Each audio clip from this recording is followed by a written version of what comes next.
Olá, boa noite a todas e a todos. Bem-vindos a esse terceiro episódio da Veda ESG. Meu nome é Luiz Fernando Coalho, sou assessor de investimentos sustentáveis da Veda, é a primeira assessoria de investimentos ESG do Brasil. E hoje com uma participação super especial, né? Elas sempre são especiais, mas hoje eu digo que é aquela pessoa que quando aquele jogador em campo, quando a gente está com a bola todo apertado aqui, a gente procura o craque, procura o meio-campo para soltar a bola a respeito do tema, a respeito do ISG, é o nosso convidado de hoje. Antes de apresentá-lo, eu quero deixar aqui registrado, lembrando que essa live vai ser gravada e vai ser compartilhada depois em todos os canais da Veda, né? Lembrando que você pode compartilhar YouTube, Instagram, podcast, sempre no intuito de gerar conteúdo de qualidade e com o objetivo da educação financeira, que é o DNA e o cerne da Veda. Vou começar a apresentar o nosso convidado, sem mais delongas. Fábio Aperovitch, fundador, gestor da Fama Investimentos, atua no conselho de 7 ONGs, pioneiro do tema de sustentabilidade e investimentos sustentáveis no Brasil.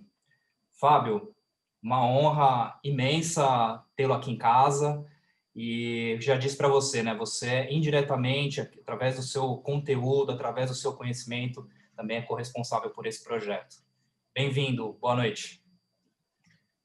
Pô, Luiz, não me deixa constrangido antes de começar, né? Acho que você exagera nos adjetivos e, assim, agora falando sério, assim, super bacana o projeto de vocês, de ter uma assessoria ESG de fato.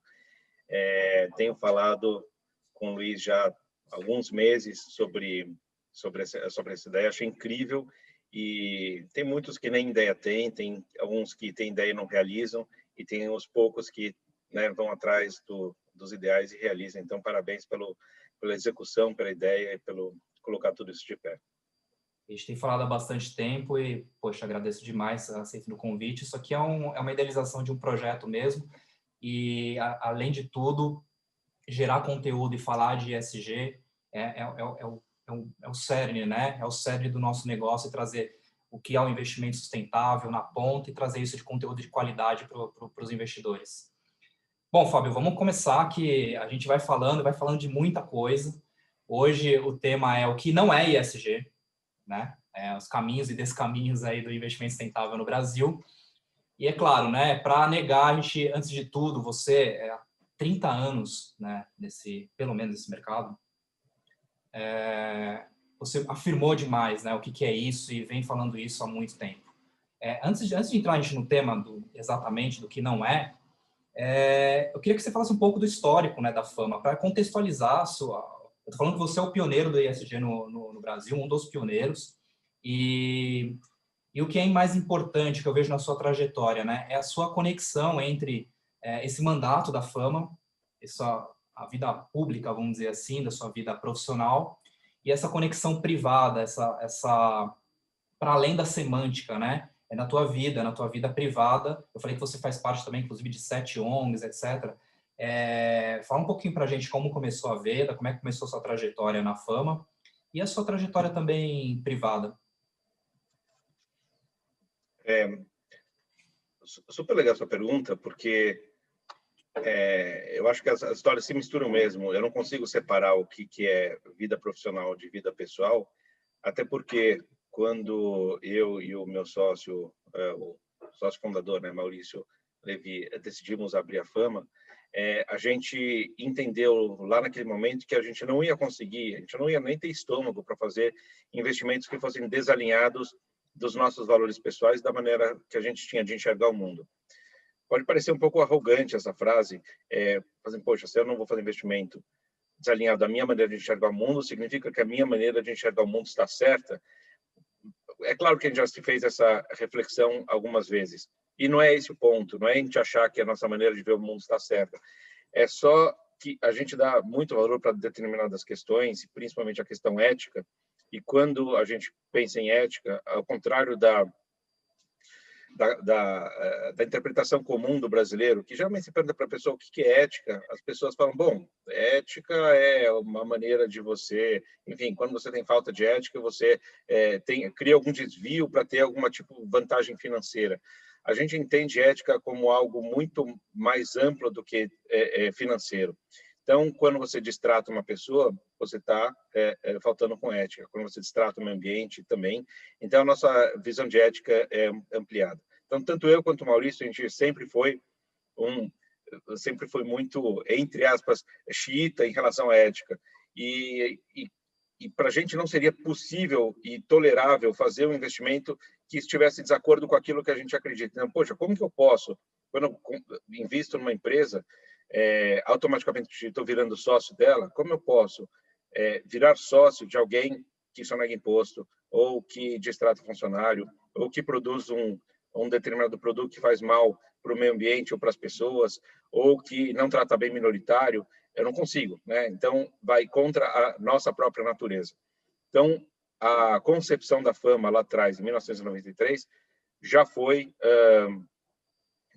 não posso nem falar de ESG, porque o acrônimo ESG surgiu em 2004, 2005, mas ela foi fundada com os pilares do ESG, e eu acho que de 93 para cá, muita coisa aconteceu. Obviamente, a gente foi ganhando robustez no processo, foi entendendo melhor, enfim, a nossa visão de mundo foi ficando cada vez mais clara, foi ampliando o processo de pesquisa e etc. Então, acho que hoje é mais sólido do que era naquela época, mas os pilares são exatamente iguais, os fundamentos são exatamente iguais. Ah, perfeito. E falando agora de conjuntura, né? Eu acho que esse tema ele é bem propício para o momento no mundo, mas especialmente o momento brasileiro, né, Fábio? Falar de explodiu durante a pandemia o assunto ISG, investimentos sustentáveis, a questão da desigualdade, uma série de relações, alguns problemas que a gente já tinha como sabia que ia acontecer, que acontece no lugar onde a gente vive, ele se tornou algo, né, explodiu todas as informações. O investimento sustentável acabou eclodindo nesse meandro todo. A gente sente aqui que, em relação aos investidores, né, nossos amigos, investidores que estão nos assistindo agora, e aquele que a gente já atendeu ao longo desse período, que isso está na boca de todo mundo, o ISG está dentro do mundo dos investimentos, né, pelo menos. Muita gente procurando interesse, mas pouco conhecimento, né?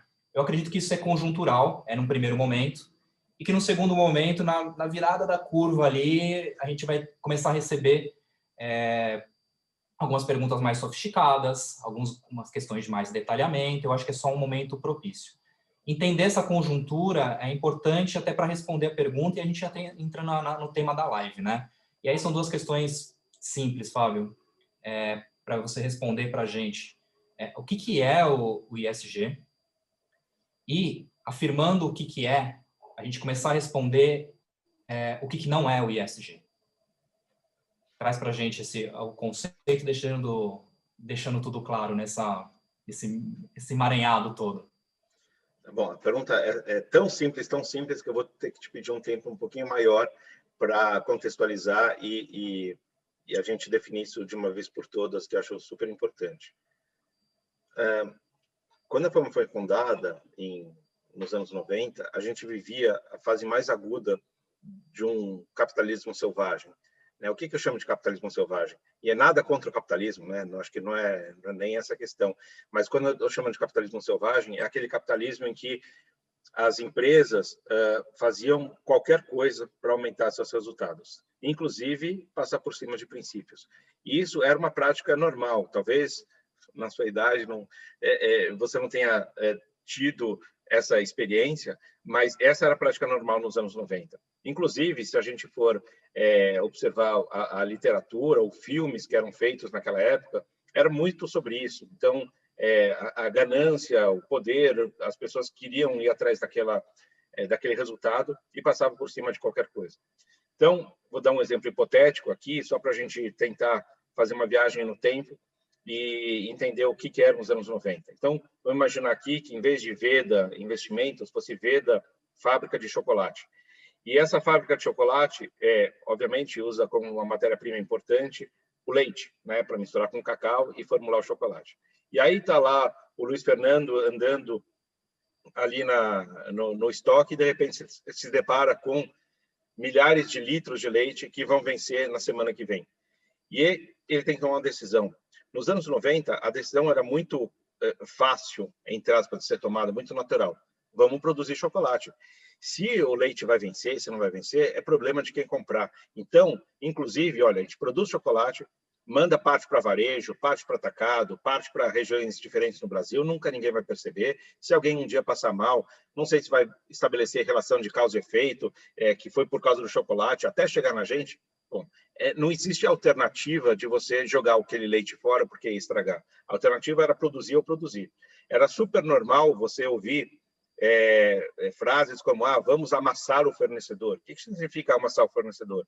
Amassar o fornecedor é assim, vamos pedir desconto até ele não ter mais margem. E se ele quebrar, problema dele, a gente procura outro fornecedor. E assim sucessivamente. Com a força de trabalho, era a mesma coisa. Olha, eu tenho aqui 500 pessoas na minha fábrica de chocolate, no final do ano, eu vou demitir as piores 25. O que as outras vão fazer? Elas que trabalham um pouco mais. Aí sabe o que eu vou fazer no ano seguinte? Demito outras 25, e assim sucessivamente. Não estou me preocupando com os colaboradores, não estou me preocupando com o fornecedor, e o meu cliente, cada dia mais eu vou achar uma matéria-prima mais barata, seja uma embalagem um pouco pior, se o chocolate ficar, enfim, mofado, paciência. Aliás, talvez seja melhor, porque ele vai comprar outro. Essa era a lógica predominante nos anos 90. E aí muitas empresas adotavam essa lógica para poderem ganhar mais dinheiro. E outras começaram a olhar que aquilo não era sustentável, porque se eu estou amassando o meu fornecedor, daqui a pouco eu não tenho mais fornecedor, eu vou quebrar todos. Se eu estou pressionando demais o meu colaborador, daqui a pouco ele também não aguenta, ele espana, ele tem um burnout, ele vai trabalhar em outro lugar, ele se aposenta, fala que por esse dinheiro não vale a pena. Para o meu cliente também, de tanto vender produto ruim que não dura, etc., ele vai parar de comprar, vai mudar de marca.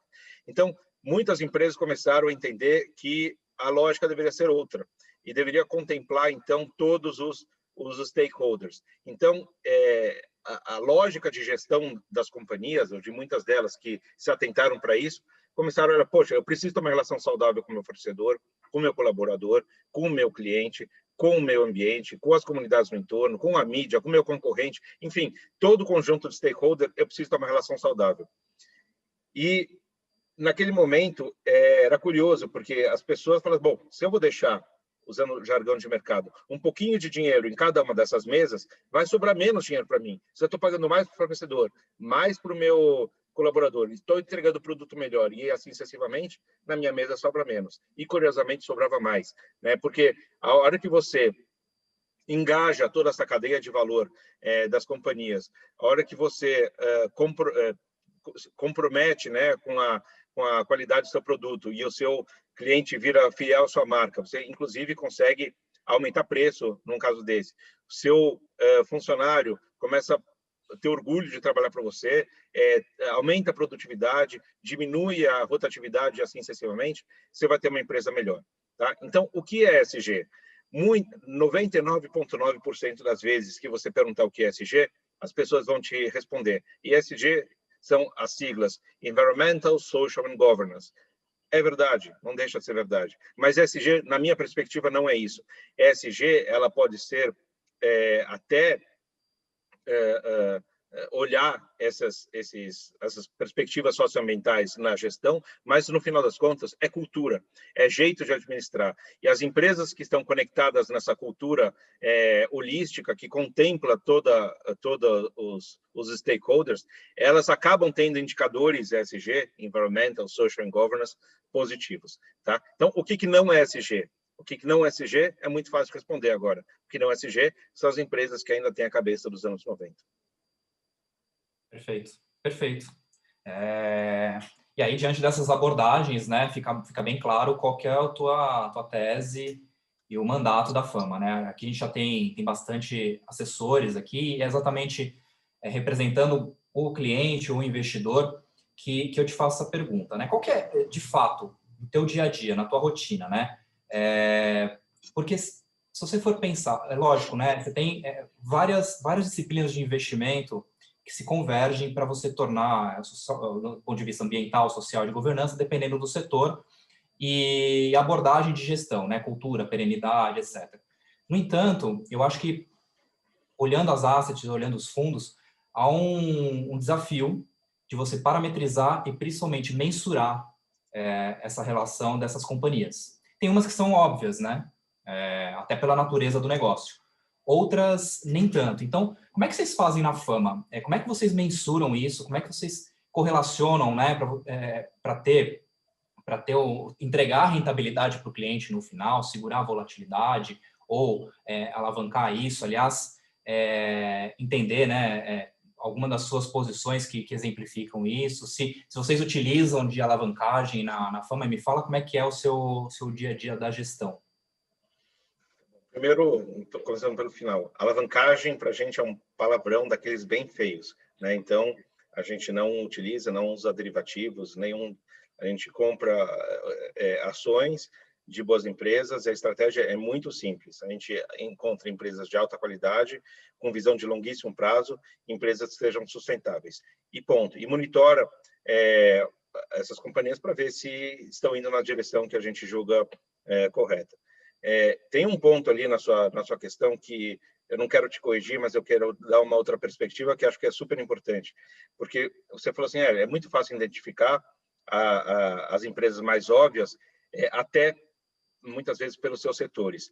E acho muito importante fazer essa ressalva, porque a compreensão normal do ESG a partir da perspectiva dos setores e do produto. E essa não é a minha ótica de ESG. Então, vou dar um exemplo bastante caricato enfim, todo mundo aqui conhece. A Tesla, por exemplo, que é uma empresa que, do ponto de vista de produto, certamente uma empresa que contribui para um planeta mais limpo, por fazer carros movidos a bateria, eu não considero uma empresa ESG. A parte a governança dela, enfim, quebra todas as regras de governança, e o lado social dela, enfim, super controverso em várias questões. Então, a gente precisa entender o ESG muito mais a partir de processo do que a partir de produto. Isso, para a gente, é super importante. Então, o nosso dia a dia é muito ligado a isso. O que a gente precisa fazer é entender quanto que as empresas estão conectadas nessa realidade que a gente imagina, né? E a gente tem assim muito claro, inclusive tem bastante pesquisa científica e pesquisa acadêmica que corrobora a nossa visão, que empresas que têm os fundamentos de ESG bem aplicados, as empresas que têm esse capitalismo de stakeholder levado a sério, os processos muito bem estruturados na companhia, são empresas que entregam resultados operacionais melhores, mais perenes, são mais atentas às grandes mudanças, porque não estão preocupadas com o trimestre seguinte ou o ano seguinte, elas são mais atentas a mudanças, inclusive tecnológicas de longo prazo. Então, a gente gosta muito desse tipo de companhia. Então, eu vou de novo dar um exemplo caricato para você, e hipotético, né? Esse exemplo não aconteceu, e vou até falar de uma empresa que nem está no meu portfólio, mas também que vai gerar um entendimento de todos. Então, vamos imaginar que a gente estivesse hoje numa reunião na Natura, e fosse uma reunião de lançamento de produto. E aí eu chego lá na reunião, na Natura, na sala de reunião, e tem ali 10 homens brancos héteros para discutir o lançamento de produto. A reunião acaba antes de começar. Um vai olhar para a cara do outro e falar assim, o que a gente está fazendo aqui? Como que a gente pode decidir o lançamento de um produto se nós todos aqui somos semelhantes e pensamos igual? Então, algo aconteceu deu tilt ali na agendamento dessa reunião, a gente precisa agendar uma outra reunião e corrigir alguma coisa. Então, o que significa isso? Que está tão impregnado na cultura da Natura a questão da diversidade, que naturalmente, ali em qualquer departamento, rejeitariam qualquer fórum que não fosse diverso. Isso faz com que os indicadores da Natura, no final, sejam positivos. Por quê? Porque a cultura está lá. Assim como nessa mesma reunião, que supostamente iam apresentar um novo shampoo, se alguém ali fala assim, olha, tem aqui um shampoo maravilhoso, tem várias propriedades e tal, e esse shampoo aqui eu fiz teste durante 6 meses em coelhos e ratos. Acabou a reunião, Não existe levar em consideração, ou deixar de levar em consideração sofrimento animal, por exemplo, ou emissão de CO2. Então, tudo faz parte da cultura da Natura. Então, o que desafia o ESG, ele é automaticamente rejeitado. Então, por consequência, os indicadores são positivos. A ótica de olhar ESG a partir dos indicadores, a gente acha um grande erro. Não é a partir dos indicadores que eu vou entender se a empresa tem cultura ESG. É a partir da cultura que eu vou ter certeza que os indicadores são assim. Então, nosso dia a dia é tentar entender cultura. Isso dá muito trabalho. Sim, sem dúvida. É quando eu coloco a relação de obviedade, né, em relação justamente a esse olhar sobre o processo, né? Tem aspectos que você olha e fala, não, peraí, aqui a gente já termina a análise, mas no entendimento de que aquilo é sempre um movimento, né, Fábio? É um processo permanente, né? E trazendo isso em relação à consideração ISG, custo de capital, preço das ações, essa correlação. Inclusive, hoje eu vi uma análise, inclusive saiu no Valor, falando do risco, do fator de risco do ISG, porque ele tem pouco histórico, colocando o ISG numa caixa como se fosse uma análise de fatores, né? Como se fosse uma análise isolada em relação a outros aspectos. Você consegue falar para mim, o ISG ele não está isolado nesse aspecto. Outros fatores de valuation, outros fatores da própria empresa que já são tradicionais também são incorporados na sua análise, ou não? Sim, totalmente. E existe uma dificuldade acadêmica, vamos dizer assim, de fazer esses estudos em relação ao ESG. Pelo fato que você colocou, é impossível isolar fatores. Acho que a gente conseguiria isolar fatores claramente se a gente tivesse um universo muito grande de companhias em companhias muito parecidas e uma delas ou algumas delas tivessem critérios de ESG muito desenvolvidos, notadamente desenvolvidos, outras não, e aí a gente ia conseguir fazer algumas análises. Então, essa é uma limitação que a gente tem de universo. A segunda limitação que a gente tem é temporal, né? Temporal no sentido de eu vou fazer essa análise o quê? No performance da empresa no último ano, nos últimos 2, nos últimos 5, nos 10 anos, mas nesses 10 anos a empresa sempre foi ESG, ela se tornou ESG, ela está melhorando o ESG. Então, é bastante difícil a gente, especialmente num país como o Brasil, que tem um universo tão limitado e com tantas interferências externas, fazer esse tipo de estudo. Então, estudos isolados eu não gosto, mas tem um estudo que eu gosto, que existe um estudo que foi feito, que é o estudo dos estudos, né? Então, em vez de ter um estudo específico, um determinado grupo de pesquisadores consolidou os resultados de mais de 2.000 estudos acadêmicos. Então, teoricamente, as imperfeições que existem entre janela, universo, geografia, momento, etc., provavelmente esse erro foi reduzido por ter mais de 2.000 estudos. E nesse estudo dos estudos, né, esse compilado dos estudos, mostra que o investimento ESG, em 90% dos casos, ele é neutro ou positivo em termos de retorno e positivo em termos de risco. Então, para mim fica muito evidente que existe uma tendência positiva, né, do ponto de vista quantitativo, esquecendo a parte moral e ética, mas do ponto de vista puramente quantitativo de investir ESG. O risco também ele é diminuído. Tem um segundo ponto também, que é também um estudo acadêmico depois, se vocês quiserem, eu compartilho com vocês, do professor Eccles de Harvard, que é muito bacana, que ele não olha para o preço das ações, ele olha para o resultado operacional das companhias. E ele estuda durante 10 anos, 10 ou 18 anos, eu não lembro, mas enfim, é um período longo, quase 200 companhias e que tinham abordagens distintas em relação ao ESG, algumas mais avançadas, outras menos avançadas. E ele conclui que as empresas que têm o ESG bem desenvolvido, elas performam melhor operacionalmente também. Então, a gente tem evidências, tanto do lado operacional quanto do lado financeiro, ou seja, da bolsa, de que o investimento ESG ele traz melhores resultados. Infelizmente, o nosso modelo mental basicamente funciona mais ou menos assim. ESG é fazer o bem está ligado à filantropia, filantropia eu não quero nada de retorno em troca, quer dizer, eu não estou fazendo uma doação para a escola porque eu quero algo em troca, portanto, o ESG não dá retorno ou dá retorno menor. Não é assim que, de fato, funciona.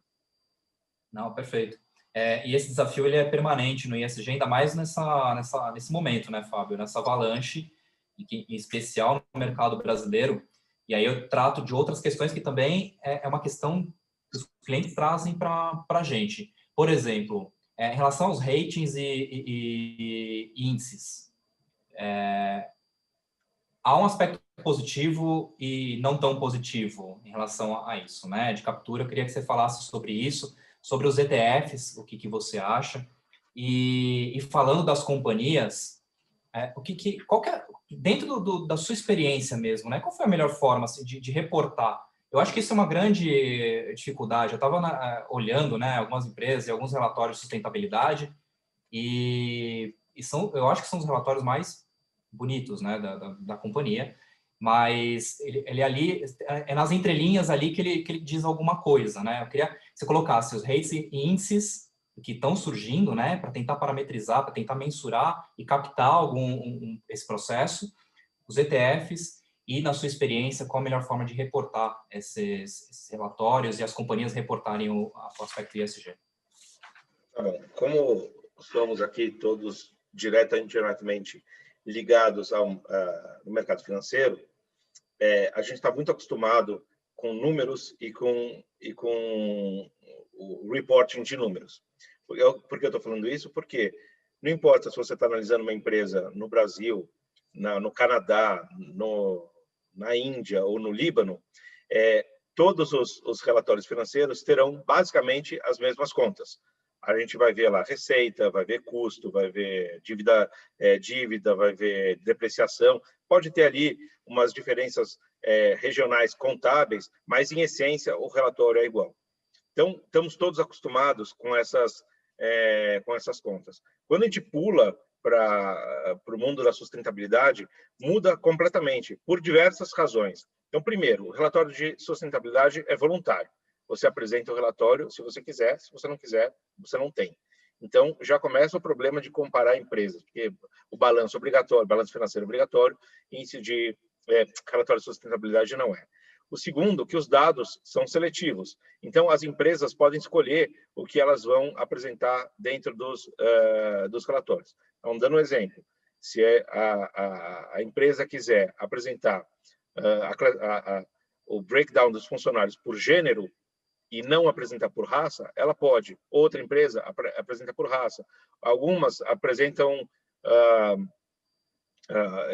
o inventário de emissões de CO2, outras não. Aquelas que apresentam podem apresentar dividido por escopo, outras não. E, enfim, os dados são seletivos, você mostra aquilo que você quiser. Como eles são seletivos, a tendência do ser humano é mostrar o que é bom, esconder o que é ruim. Então, hipoteticamente, ali na nossa empresa de chocolate, se eu tenho aqui 50% de homens e 50% de mulheres, beleza, eu vou lá e vou colocar no relatório. Mas se minha empresa é toda branca, eu vou esconder isso no relatório. Eu não quero que meus investidores saibam que eu não tenho negros nos meus cargos de liderança. Então, a tendência das empresas é esconder. Então, ele já tem um problema ali. O terceiro problema dos relatórios de sustentabilidade é a ausência de auditoria. Então, os relatórios financeiros, tudo bem, pode existir uma fraude ali, mas, em geral, os números são os números. Faturou 5 bilhões? Faturou 5 bilhões. Já o consumo de água, quando você está falando de resíduo, emissão de CO2, não existe uma... Quer dizer, existe, mas nem todas as empresas auditam esses números. Então, eles acabam sendo frágeis. E, além disso, eles não são parametrizados. Então, a minha empresa pode coletar dados de um jeito e a sua empresa o mesmo dado de outro jeito completamente diferente. No final das contas, enfim, se eu apresento os dados que eu quero, se eles não são auditados, se eles não são parametrizados, a tendência é que os relatórios de sustentabilidade, e aí eu estou forçando um pouco o argumento, sejam peças de ficção, porque eu estou falando sobre mim mesmo e eu quero falar bem de mim mesmo e não preciso falar sobre tudo. eu não vou falar sobre os meus defeitos. Aí, aonde entram as agências de rating nisso? Imagina que você é uma agência de rating e você tem que fazer rating de 10 mil empresas do mundo. Provavelmente, você não vai ter um analista que vai, ou 10 mil analistas que vão, em loco nas companhias, verificar o quanto que elas estão aderentes às questões ESG. Provavelmente, o que você vai fazer é coletar esses dados e, a partir desses dados, você vai comparar, né? Você vai fazer clusters e vai falar, poxa, essa empresa aqui, comparado com o meu setor, vai bem, vai mal, etc. Bom, se eu escondi os meus dados negativos, já significa que as agências de rating têm um problema, porque elas não vão ter acesso justamente aos dados que importam. Então, eu acho já bastante frágil. E, além disso, você ainda tem uma questão regional, que é muito complicada, porque a sustentabilidade é regional. As leis, costumes, cultura do Brasil são totalmente diferentes dos Estados Unidos ou da Itália. Então, como eu posso comparar uma varejista no Brasil com uma varejista na Itália? Então, vou dar um exemplo bobo e conhecido de todo mundo. Estatais no Brasil têm um índice de turnover de funcionários baixo, porque você não pode mandar ninguém embora. Todo brasileiro sabe que estatal tem essa lei. Um italiano que está olhando para uma empresa brasileira não faz a menor ideia que isso acontece. Então, ele vai ver as estatais brasileiras com um turnover de funcionários baixo, vai falar, nossa, que legal, as empresas estatais brasileiras devem pagar bem e devem ser um ambiente super bacana de trabalhar. Então, do mesmo jeito que eles não enxergam as nossas questões aqui, nós não enxergamos as questões dele lá. Quando a gente está colocando tudo isso, as agências de rating, fazendo uma clusterização de setores e comparando regiões diferentes, não tem como dar certo. Não, perfeito, perfeito. Em relação aos ETFs, é claro, né, que os índices, ao menos, ele aloca empresas que não teriam nenhuma possibilidade de estar em outros critérios, né? E aquelas empresas que tomam por conta serem autônomas em relação à sustentabilidade, tem uma possibilidade de estar alocada em determinado índice, falando isso do mercado brasileiro. Isso você vê como algo positivo ou não? Ou é um aspecto que dá para fazer um parêntese?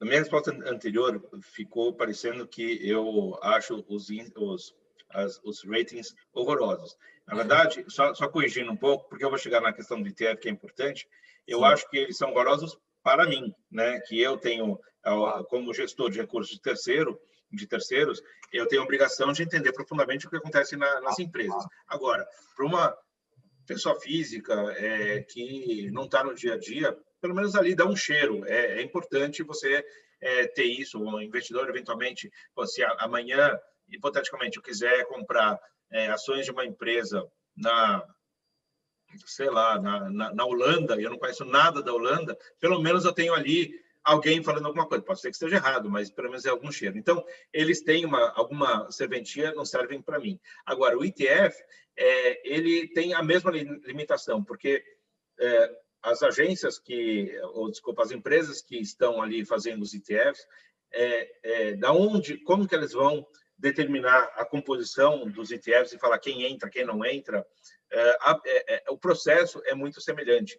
Então, ele também tem suas limitações. Agora, de novo, tem um benefício, né? Se amanhã eu quiser investir em empresas sustentáveis no Japão e eu não entendo absolutamente nada no mercado japonês, é melhor eu comprar um ETF do que comprar um fundo que eu nem sei o que vai ter se eu estou ligado em sustentabilidade. Então, é um instrumento que tem muitas limitações, que não serve para um investidor profissional, mas eventualmente pode servir para um investidor que esteja mais longe do dia a dia. Não, perfeito. E voltando a tratar do que não é ESG, e nós estávamos falando, né, Fábio, essas últimas semanas foi muito pedagógica, assim, ele materializou de fato o tema da nossa live. Tivemos diversos casos, né? Eu queria falar de um que foi muito próximo de você, que é na Linds, né, na fusão com a Stone, e entender como é que foi esse processo com vocês. Eu estou falando abertamente porque você tratou abertamente, né, em relação a várias mídias, jornal e etc., Explica para a gente como é que foi esse processo, e aí eu vou entrar em outros, inclusive exemplos que a gente colocou, né? Falando de produtos, falando de empresas aí que em relação à indenização em cidade, Brumadinho, etc. Foi uma avalanche. As últimas semanas foi uma avalanche para o ESG. E vamos falar dessa que é mais próximo. O que aconteceu de fato com a Lynx e com a Stone? E a Fama, né? Envolvendo a Fama. Olha, primeiro que eu acho que esse caso da Lynx, ele extrapola e transcende a Lynx. Ele deixou de ser um caso da Lynx e passou a ser algo a ser refletido em relação ao novo mercado como um todo, porque a Lynx faz parte do novo mercado. Então, a fragilidade, né, de alguns conceitos do novo mercado que, na minha ótica, não foram adequadamente aplicados e não foram adequadamente obedecidos, eles configuram agora que a operação ocorreu um precedente muito perigoso para que as demais empresas do novo mercado adotem o mesmo expediente.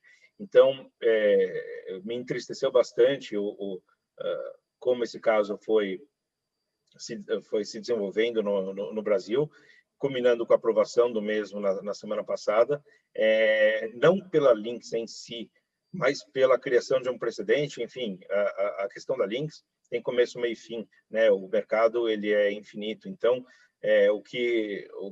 como os investidores, os reguladores, os empresários vão lidar com a questão do novo mercado a partir da jurisprudência, vamos dizer assim, deixada pela Lynx, é o que realmente me preocupa. Falando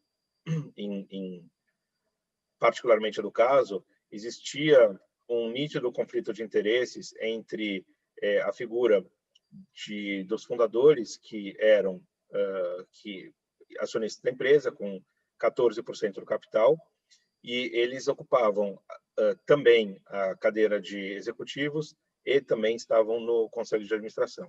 Quando foi negociado a venda para a Stone, e em relação à operação em si, eu não tenho nenhum obstáculo em relação à operação normal de mercado de capitais, com preço adequado. Nosso ponto ali nunca foi o preço. Mas quando o acordo foi divulgado, ele trazia alguns componentes um pouco fora do padrão. O primeiro componente fora do padrão é um acordo que envolvia alguns dos fundadores da Lynx, em proporções diferentes, um acordo de trabalho e mais um acordo de non-compete, numa soma muito relevante de dinheiro, o que para mim configurava um prêmio de controle disfarçado. Então, os investidores todos venderiam as ações para a Stone a um determinado preço, esses acionistas venderiam pelo mesmo preço, mas eles seriam remunerados de outra forma também, e que se a gente somasse uma coisa a outra, não é que daria uma diferença pequena do ponto de vista percentual, daria uma diferença substancial.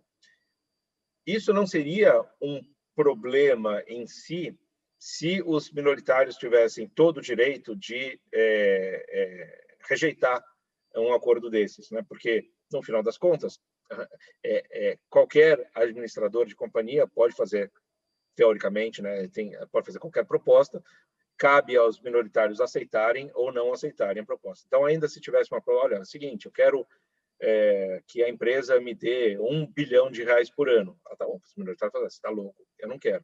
Mas no caso da Lynx, esse direito foi, de certa forma, suprimido dos minoritários, uma vez em que se estabeleceu uma multa em que os minoritários tinham três opções, né? A primeira é aceitar o acordo dessa forma, e que existia esse inconveniente. A segunda é rejeitar o acordo, e ao rejeitar o acordo, pagava-se uma multa substancial, ou seja, me colocaram um acordo que não contemplava a questão do tag-along da maneira que deveria ser contemplada, mas eu também não podia votar contra, porque ao votar contra era colocada uma multa para mim. E existia uma terceira alternativa, que é o seguinte, olha, tá bom, então eu não vou nem falar não, eu nem vou falar sim, eu vou trazer um terceiro interessado na companhia para poder comprar por outras condições. Nesse caso, a multa seria maior ainda. Então, as mãos dos minoritários ficaram totalmente atadas. E ainda existia a questão desses fundadores que estavam diretamente envolvidos, né? Eles tinham um benefício próprio que estava sendo tratado ali nessa operação. Eles deveriam ter o direito de votar suprimido, e isso não aconteceu. Então, acho que o caso tem ali vários gaps. Nós fomos os primeiros a gritar, mas aquilo não foi um grito isolado.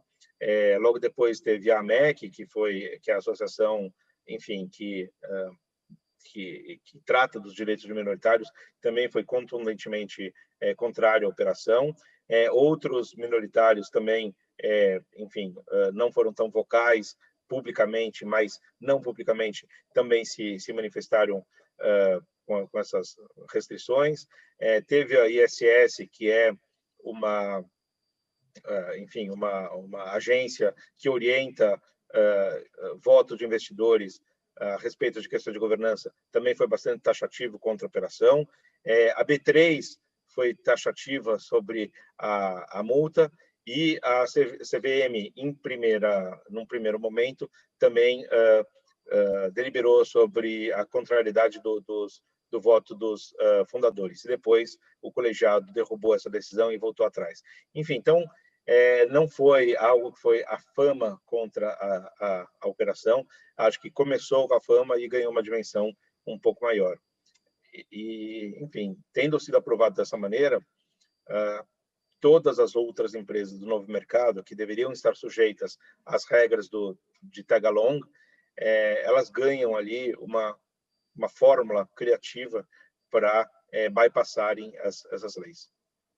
Cria um precedente que desestrutura um processo cultural da forma de se fazer negócio, né? Eu trouxe esse caso assim, que é um pouco mais complexo, um pouco mais sofisticado, até para quem nos ouve, né, entender qual o nível de complexidade, inclusive, da decisão de investimento que envolve o ISG, né?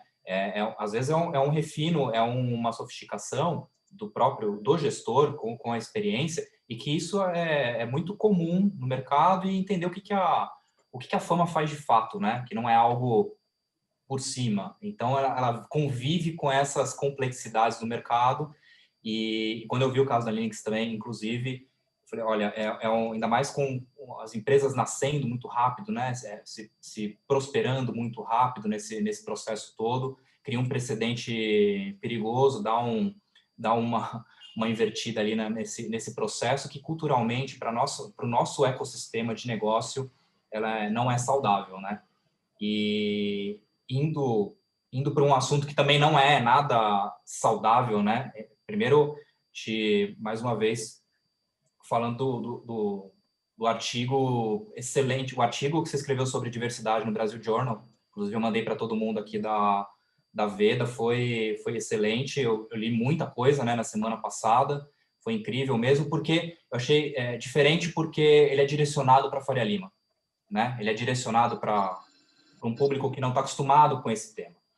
E diante eu queria colocar dois casos do Carrefour, um aspecto de mercado,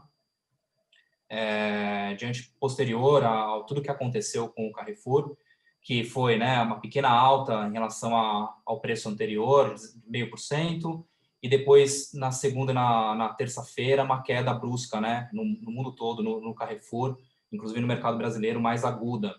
E agora que a gente está com investimento sustentável, a gente recebe aquelas mensagens, né? Fala, e aí, foi pressão, foi moral? E assim, minha primeira intuição falou, opa, peraí, eu acho que os investidores não foi um aspecto moral.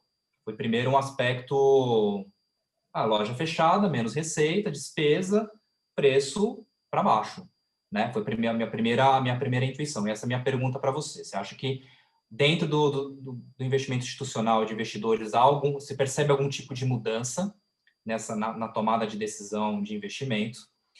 E segundo, né, aí falando, a gente já extrapola para a questão da diversidade em relação a direitos humanos dentro das empresas, né?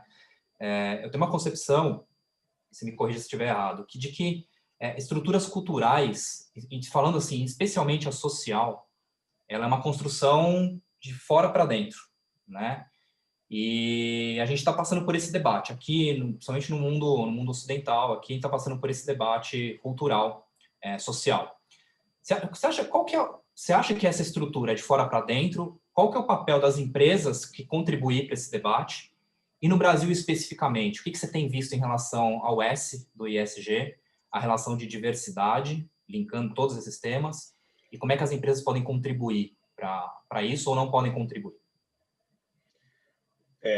Eu acho que, enfim, a questão do S, do SG, assim como a questão ambiental, são temas extremamente complexos mesmo, e que eles não podem, a gente não pode ver essas questões de maneira reducionista, como eu tenho visto em boa parte enfim, infelizmente, né, do mercado financeiro. Então, o mercado financeiro elegeu carbono como o indicador de ambiental e equidade de gênero como o indicador social, como se todos os outros fossem menos importantes. E, além disso, as questões são muito mais densas e complexas do que simplesmente olhar o percentual de pessoas que tem, de negros, pessoas com deficiência, pessoas trans ou equidade de gênero. É muito complexo. E passa um pouco por essa questão que você coloca, como, por exemplo, o que as empresas deveriam fazer. Se a gente olhar a lista de coisas que o Carrefour faz, é gigante a lista. Ela faz muita coisa. Mas por que isso está acontecendo? Né? Então, poder entender que ações não necessariamente trazem resultados se não fizer parte da cultura e entender quais são os gaps na cultura é muito complexo. Então, a gente precisa, primeiro, ter a partir daqui, ter um choque de realidade do tamanho do problema que a gente tem. Se a gente quiser levar o ESG a sério e não só estar no material de venda, a gente precisa assumir um compromisso de debater esses temas com profundidade. Infelizmente, o mercado financeiro, nos últimos 30 anos, rejeitou o debate sobre direitos humanos e meio ambiente, entendendo que eles eram ideológicos e não eram enfim, eram de esquerda, o mercado financeiro não é de esquerda, então não vamos debater isso. Isso é uma doideira, né? Porque direitos humanos e meio ambiente não deveriam ser ideológicos. Exato. Mas eles foram ideologizados, enfim. Então, a gente está muito cru nesse debate. E eles são muito complexos, sensíveis enfim. Acho que o primeiro ponto é reconhecer que existe um problema, porque enquanto a gente negar que existe um problema, esse problema não vai ser consertado. E esse reconhecimento é duro, né? Você reconhecer que a sua empresa pratica racismo, e quando a gente fala de racismo, estava um pouco lá no artigo que você comentou, quando a gente fala racismo, as pessoas têm ali no modelo mental, falam, não, racismo é o apartheid, em que eu ia no banco da praça, tem branco de preto, banco de branco, e isso não existe no Brasil, portanto, não existe racismo. Muito diferente disso, né? É muito complexo, é anterior, né? Muito, e é um racismo estrutural que existe, de diferença de oportunidades, da maneira que, enfim, que as coisas são. E ao não reconhecer isso, a gente não consegue avançar. Então, acho que essa é a primeira parte da resposta. A segunda parte da resposta, que você fala sobre a reação das ações do Carrefour, para mim, assim, aquele dia foi um soco no estômago e um tapa na cara. O soco no estômago foi a notícia em si, da maneira que foi, da reincidência, disso ter acontecido no dia 20 de novembro, em especial, na noite anterior, mas, enfim, o buzz disso foi no dia 20, então era o pior dia para acontecer tudo aquilo, e isso já foi um soco no estômago. O tapa na cara, né, a paulada na cara, foi as ações subirem.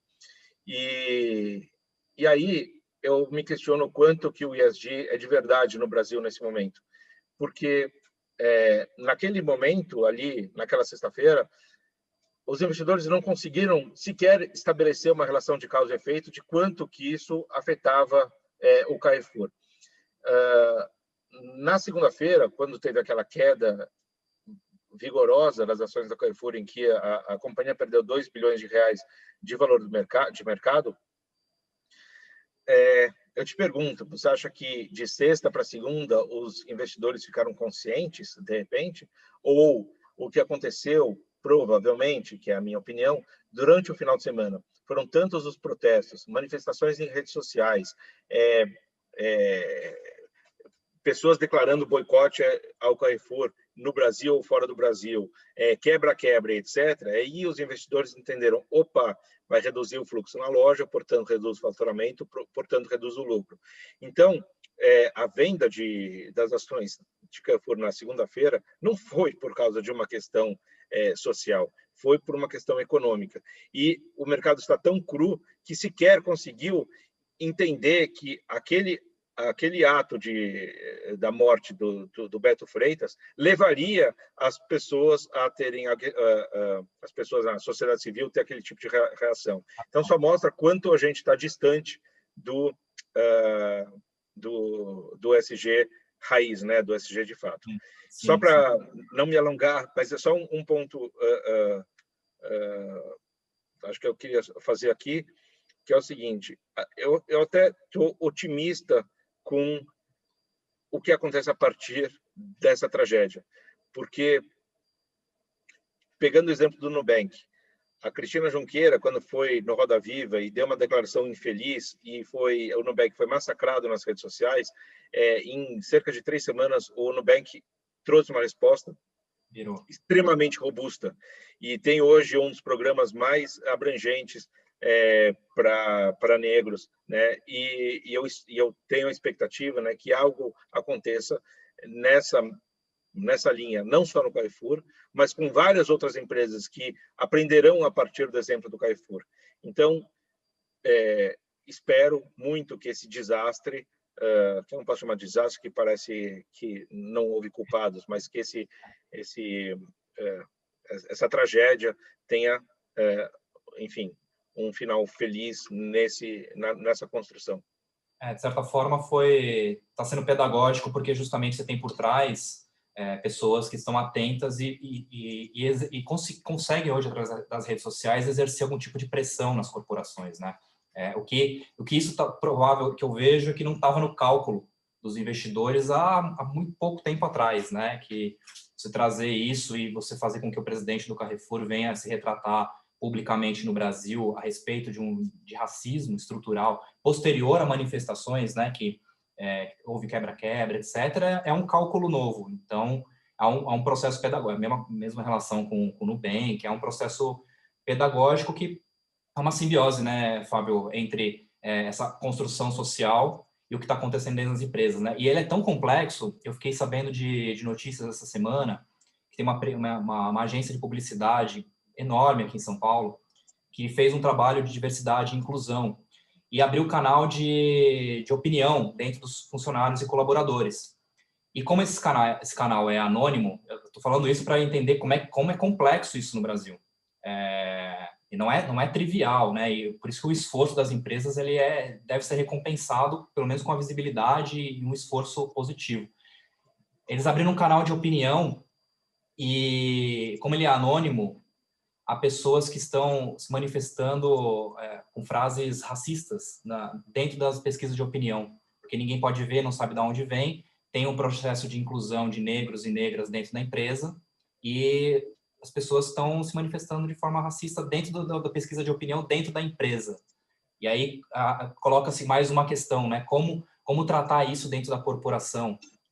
Como vai rastrear? Como é essa opinião? Eu acho que é um aspecto cultural que se coloca... E outra, eu vi pesquisas que as pessoas não têm percebido essa relação de diversidade dentro das companhias, né? Me parece que em alguns casos se tenta colocar a goela abaixo, a empresa coloca a goela abaixo, sendo que é algo que é um debate, é algo que a ser construído aqui na base e que a empresa se torna uma ilha, né? Vamos fazer essa diversidade, inclusão de uma forma muito superficial, né? E acaba gerando outras questões. Não que ela não deve fazer, mas eu digo mais pela complexidade desse tema. E falando de mercado financeiro ainda mais, né? Como ele teve sempre essa barreira em relação ao meio ambiente, direitos humanos, o que eu entendo, o que você já disse, que o mercado financeiro ele ainda não está pronto, né? Não está pronto, mas eu tenho visto uma intenção positiva nessa direção. Como você trabalha com isso há muito tempo, tem visto muitos casos, qual que é essa direção, Fábio? Uma direção, por exemplo, uma asset, né? Que sempre fez um investimento tradicional, esse olhar, o que você falaria para o gestor de uma asset que nunca tratou de diversidade, de meio ambiente, de direitos humanos, de governança, nunca olhou para esses aspectos e hoje tenta entender, ele sendo bem intencionado, existe um aspecto moral por trás disso, mas qual a direção que você colocaria para o mercado financeiro se propor a isso? Então, se ele realmente, legitimamente, quer tratar esse assunto com a profundidade que merece ser tratado, ele não pode correr, né? Ele não pode achar que isso seja um interruptor de liga e desliga e falar assim, legal, agora eu quero entrar nesse mundo ESG, então eu vou lá me filiar ao PRI, dizer no meu material que eu estou pronto para falar de ESG e lançar produto, ou falar que faço, etc.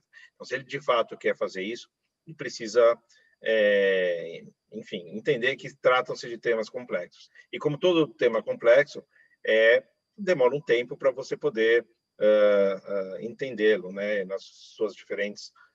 não precisa ser um mega especialista, ninguém está exigindo isso, mas leva um tempo para você entender todas as complexidades, ainda mais porque são assuntos que não foram tratados. É diferente de, sei lá, amanhã você me fala, o setor de biotecnologia está quente, então as pessoas vão começar a analisar.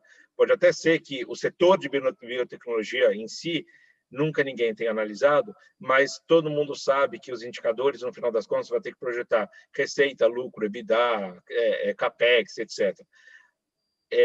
A gente está falando de ESG, são indicadores diferentes, situações diferentes, contextos diferentes, então é tudo muito novo. Então não dá para ter pressa, não dá para amanhã eu querer ser médico e falar, beleza, então agora vamos discutir medicina. Espera aí, tem que prestar um vestibular, tem que fazer a faculdade, tem que fazer a residência e depois talvez esteja pronto, porém inexperiente. Então, leva um tempo. Então, se quiser fazer isso com substância, eu acho que são algumas etapas que têm que ser cumpridas antes de sair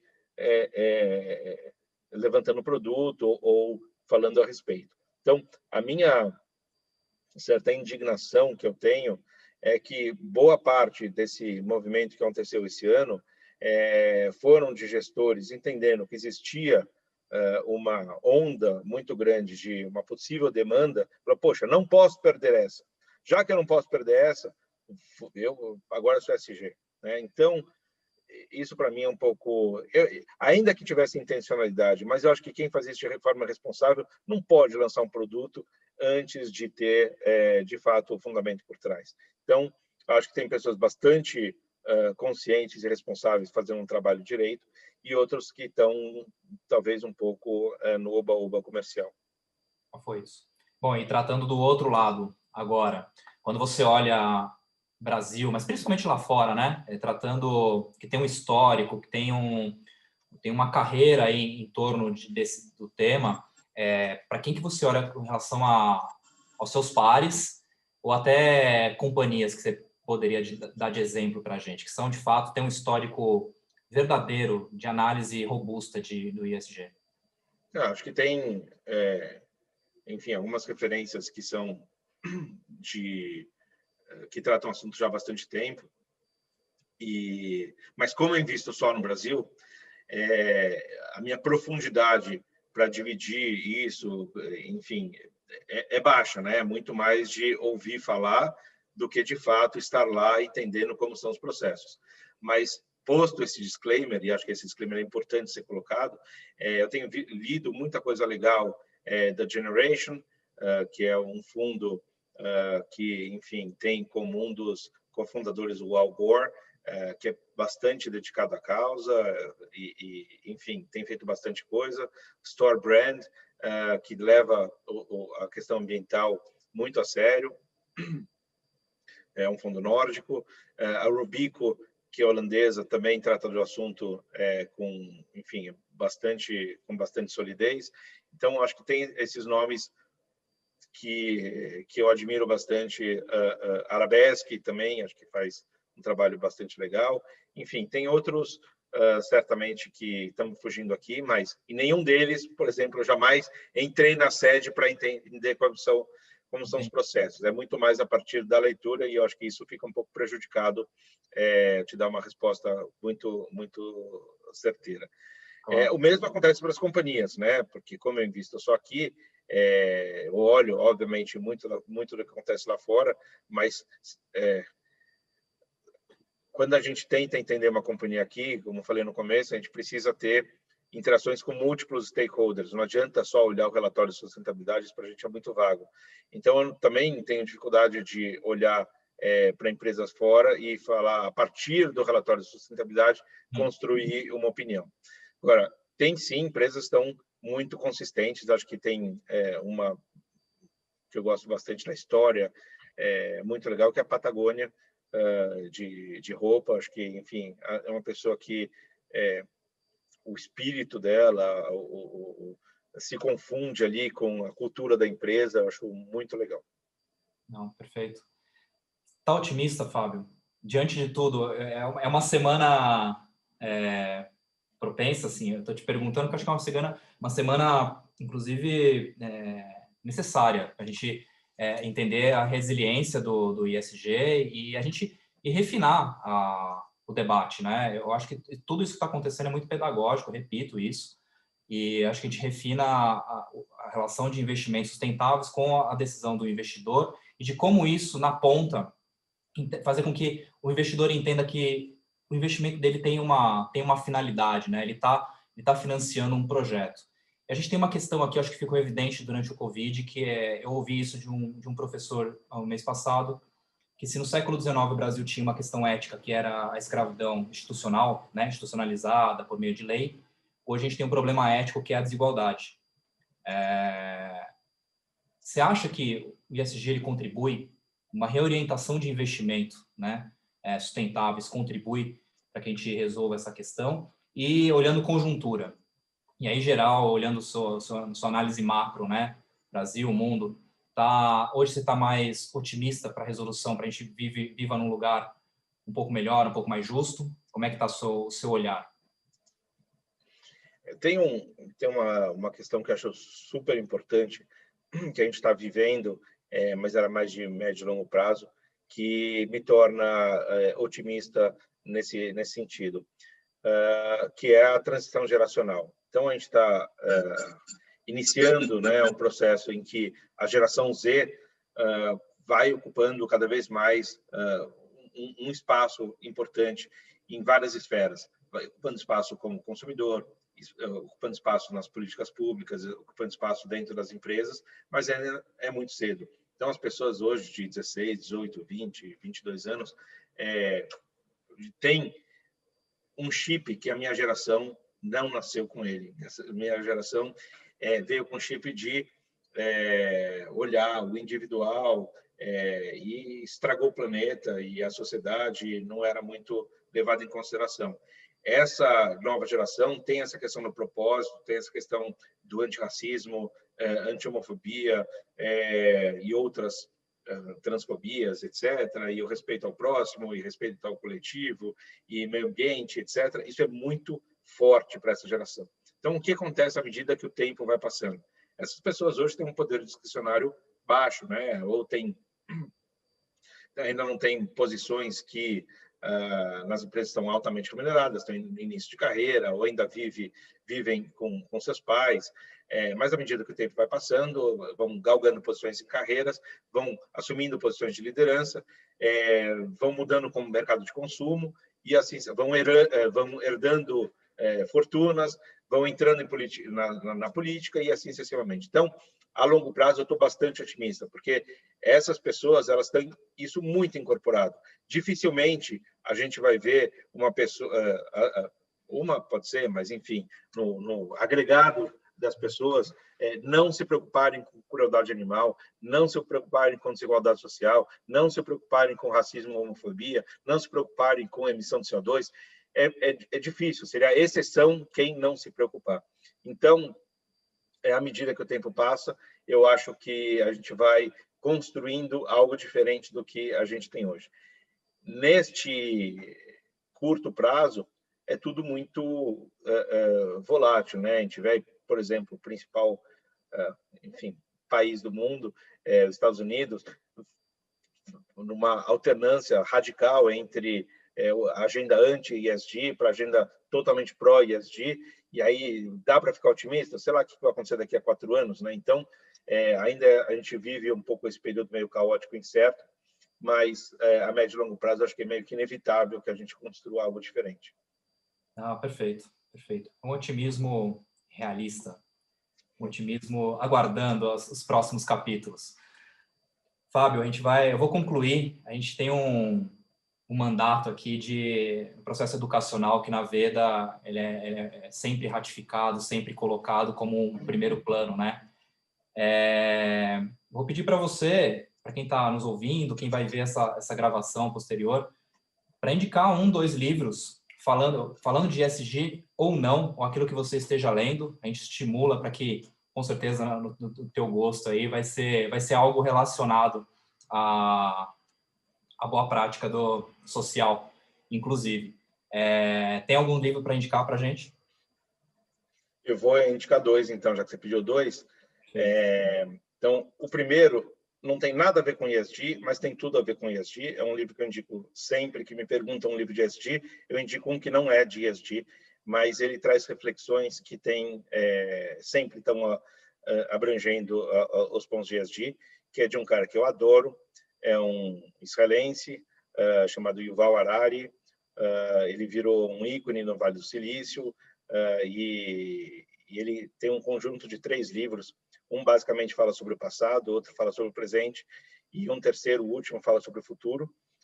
Eu indico muito os 3, tá? Mas esse especificamente chama 21 lições para o século XXI, que ele é dividido em 21 capítulos reflexivos e mostra um pouco como será a vida em diferentes perspectivas no século XXI. E ali tem um ângulo de talvez ele não toque nem na palavra, não lembro, mas ESG no livro inteiro, mas ele é inteiro reflexivo nesse sentido. Acho que vale muito a pena. E então vai como livro número 1. O livro número 2, você estava falando há pouco sobre desigualdade social, e eu estou agora terminando um livro que trata sobre isso, e eu estou achando incrível o livro, e basicamente ele fala que é impossível que exista desenvolvimento, o livro fala que é impossível existir desenvolvimento econômico também com desigualdade. E até aí, tudo bem, já vi vários trabalhos nesse sentido, mas ele apresenta, o livro é todo cheio de tabelas estatísticas, gráficos, etc. É muito bacana, muitas experiências, metodologias e tal, ele é bem legal também. Então, chama O Nível, já que você tinha falado sobre desigualdade social, acho que essa serve como dica também. Não, perfeito. Eu vou me permitir aqui também a eleger 2 livros aqui na Semana de Consciência Negra. Eu, continuando nesse processo, eu elegi aqui 2 mulheres fantásticas, cada uma no seu tempo. Primeiro, eu vou colocar aqui para todo mundo, que é o livro da Luana Genot, Sim, a Igualdade Racial. É um livro incrível, falando de raça e o mercado de trabalho. Ela fala de todos os aspectos da diversidade, da inclusão e de interseccionalidade, né? Que não é um aspecto só de gênero, de raça, de inclusão, de renda, da diversidade e da desigualdade de trabalho. Recomendo esse livro. Inclusive, a Luana está fazendo um trabalho fantástico em relação à inclusão dentro das empresas. E, Fábio, assim, também em sua homenagem, falando de pioneirismo, né? Eu estava pensando, poxa, o Fábio foi talvez o primeiro fundo, vou colocar como sustentável ESG do Brasil, um dos primeiros, e trazer isso para... A gente foi pioneiro e eu vou trazer uma pioneira. Então, são pessoas que me inspiram a trazer algo de novo, né? Esse livro aqui é uma licença poética, que é da Maria Firmina dos Reis, Úrsula. É o primeiro livro falando sobre a cultura afro-brasileira. Ela é maranhense e é um livro do século XIX, o que é incrível. Esse livro é incrível. Eu fiz questão de trazer isso nessa semana da diversidade, inclusão, de todo esse debate racial que está acontecendo. E a gente está, nosso mandato aqui, inclusive, além de educacional, é fazer pontes, né, Fábio? Indo para o final, gostaria demais de agradecer. Se tem alguém que faz ponte, que tem uma linguagem compreensível, que faz essa ponte entre diferentes e que contribui, que acrescenta, é você sabe disso, vou falar mais uma vez.